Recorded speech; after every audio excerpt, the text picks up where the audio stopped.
Hello, my dear brothers and sisters. I wish to welcome you to the 27th Sunday in Ordinary Time. Today, I'd like to summarize the things I will share with you with two words. The first one is generosity. The second one is ingratitude or ungratefulness. Now, if you look at the readings we have today, in the first reading, the prophet Isaiah speaks about his friend, of course, talking about God, and talking about the vineyard, which later on, towards the end of the first reading, he says that the vineyard is the house of Israel. In the gospel also today, Jesus speaks about the parable of the tenants, the ungrateful tenants. In the second reading, St. Paul tells us to pray so that we may receive the grace of God in order to live in submission, to live a life of loyalty to God. The responsorial psalm today is basically a prayer asking God not to allow us to be destroyed because of our infidelity. My dear friends in Christ, I have 5 things to share with you. The first one is about divine ownership. It is God who owns the whole world. He is the one who created. He is the one who planted the vineyard. The vineyard can be you. It can be me.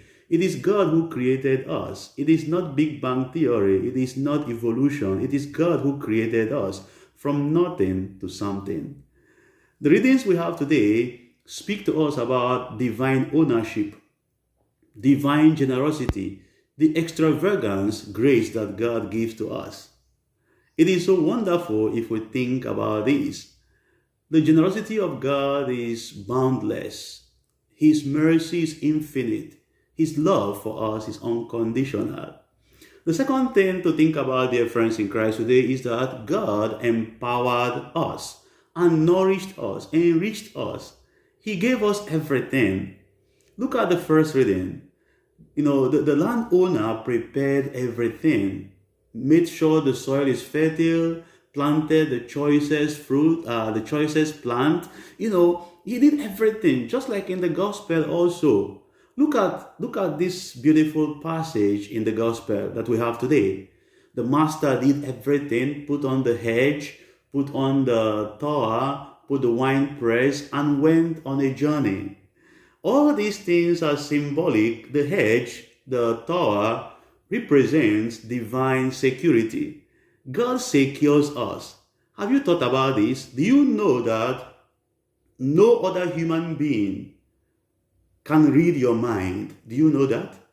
Do you know that the contents of your mind is protected? Do you know that your life is protected? Do you know how many times you have gone out, you'd have gotten into accident, but God protected you? Can you see your back? I'm sure you cannot see your back without a mirror. So God protects us. What about the freedom? Going on a journey is simply a symbolic language that means that God allows us to actualize ourselves. God allows us to realize ourselves. God is not a policeman. He does not police us. He gives us freedom. But remember what St. John Paul II says in his Veritatis Splendor encyclical. Our freedom is with responsibility. Our freedom is not absolute. Our freedom should have responsibility. And that's why God has expectations from us. God did not create us as robots.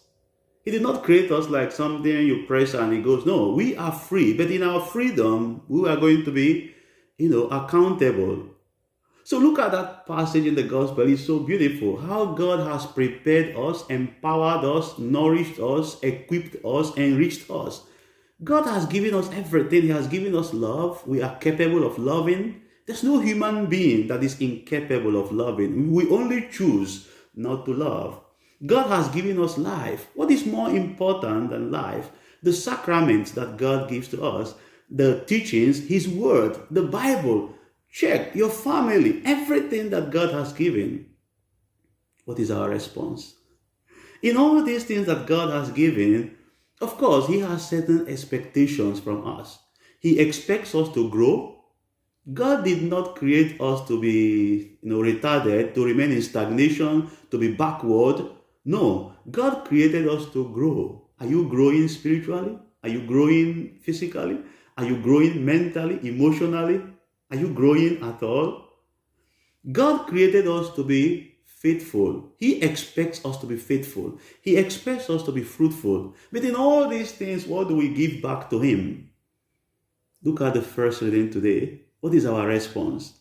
Instead of producing good fruits, we produce bad fruits. We produce wickedness. We are so unproductive. We are so full of failures. We are so wicked. We are filled with idolatry. We are filled with all kinds of sins, masturbation, pornography, premarital sex, adultery, cheating, all kinds of envy, jealousy. We are filled with all these things. These are our response. Our response is to God. And that's why, for me, if I am in the shoe of God, I will feel so disappointed. That God has prepared everything, has prepared us, equipped us, given us everything. But in all these things, instead of really responding positively, we respond negatively. Tell me, how do you feel when you have trained a child, you have supported a child all through his school or her school, and at the end, the child turns back to imprison you, turns back to pay you back with evil? How do you feel? That is exactly what we are doing to God. But in all these things, we still see the patience of God. Look at how many times in the gospel passage that the landowner sent his servants. Of course, this passage also represents, the messianic mission, the Paschal mystery. Eventually, he sent his son, thinking that they would respect, but they did not respect. One thing we usually forget, dear brothers and sisters, is that we are all tenants. This life does not belong to us. Even the things we possess do not belong to us. God can make our life pim. He can just close our life anytime.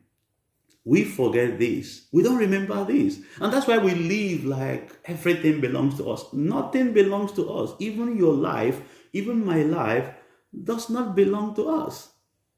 So what is actually, what is that God is expecting from us? He is so patient with us. And for me, this is didactic, inspiring, challenging. Can I also be patient? There are many people personally I have helped in this life, but they turned back and paid me with evil.